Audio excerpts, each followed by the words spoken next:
Celebrity মানেই শুধুমাত্র Glamour নয়, এর পেছনে লুকিয়ে থাকে একরাশ চাপ, কষ্ট এবং হাজারো দৃষ্টির প্রশ্ন। আজ আমি কথা বলতে চলেছি আমাদের দেশের জনপ্রিয় অভিনেত্রী পরীমণি এবং তার কাজের লক্ষ্যে ঘিরে সাম্প্রতিক সমালোচনা প্রসঙ্গে। পরীমণি কিন্তু শুধু একজন অভিনেত্রী না, তিনি একজন মা। আসসালামু আলাইকুম ওরহমতুল্লাহি ওবারাকাতু। আচ্ছা আপু, আপনি তো বলতেছেন যে এই মেয়েটার অতীতের অনেক সমস্যা বা ছিল, কীভাবে ওর লাইফটারে আগায় নিয়ে আসছে, অত সুন্দর তাই আগায় নিয়ে আসতে পারছে। এটা কিন্তু আল্লাহর একটা হিকমত, আল্লাহই বানাইছে।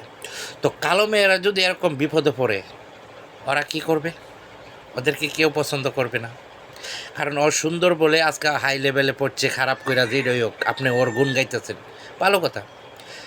আল্লাহ এবং আমাদের নবী করিম সাল্লাল্লাহু সাল্লাম এগুলা বলেছে যে মেয়েরা বিপদে পড়লে তুমি খারাপ কাজ করে তুমি পেট বাঁচাও। আল্লাহ তো রিজিক দিয়েই দিছে, যেহেতু মহিলা প্রত্যেকটা মহিলারে একটা পুরুষ হাতে ধরাই দিছে আল্লাহ। কারণ রিজিক আহার জোগাড় করবে কে? পুরুষ উসিলা মানুষ, একটা পুরুষ। আর দিবে রিজিক কে? আল্লাহ তাআলা, আল্লাহ সুবহানাহু তাআলা। তো আপনারা যে বলতেছেন এ মেয়েটার কাহিনী শুনলে বা অনেক ভয়ঙ্কর, এমন আল্লাহ কিন্তু এটা বলে নাই, নবী কিন্তু এটা বলে নাই যে তুমি খারাপভাবে খারাপ রাস্তায় গিয়া তুমি টাকা উপার্জন করো।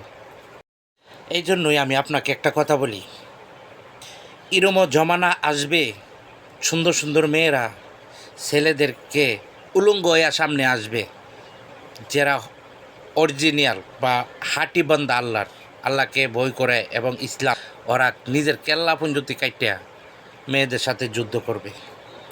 সেই মেয়ে রইল এরকম, এখনের জমানার লাগিয়া এর চেয়ে বেশি। ও তো ইনশাআল্লাহ ইমাম মেহেদি দুনিয়াতে আগমন করছে। এই 5-6 বছরের ভিতরে দেখবেন অনেকগুলা মানুষ কাটাকাটি হবে, কেউ বাঁচতে পারবে না। মুসলমান হয়ে আজকে এরকম নোংরা নোংরা কাজ করে, এইগুলা দমন করার জন্য ইমাম মেহেদি আইসা গেছে, কেউ ধরতে পারবে না, কেউ বুঝতেও পারবে না। ইনশাল্লাহ আইসা গেছে। আপনারা এই খারাপ মেয়েদের সাথে সাপোর্ট করেন না, আপনাদেরকেও আল্লাহ তাআলা ধরবে। কারণ সুদ খাইলেও গুনাহ, সুদ দিলেও গুনাহ, সুদের সাক্ষী যে দেয় তেমনই গুনাহ। তো খারাপ মেয়েদের যে সাপোর্ট করবে একই ফল হবে।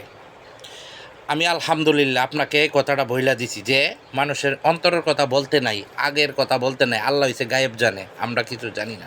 তো আমার মনে বলছে ইমাম মেহেদি দুনিয়াতে আগমন করছে, আপনারা হয়তো জানেন না। এখন যারা বেধর্মী ওদের উপরে শাসন হবে, শাসন শুধু দেখবেন। ইনশাআল্লাহ আমরা যদি মুসলমান হয়ে থাকি, কখনো আমরা বেধর্মীর কাছে মাথা নত করব না, কোনো কাফেরদের সাথে আমরা আত্মসমর্পণ করব না, আমরা জিহাদ করে মরব। আমরা মুসলমান, আলহামদুলিল্লাহ, মরার জন্য আমরা প্রস্তুত ইনশাআল্লাহ।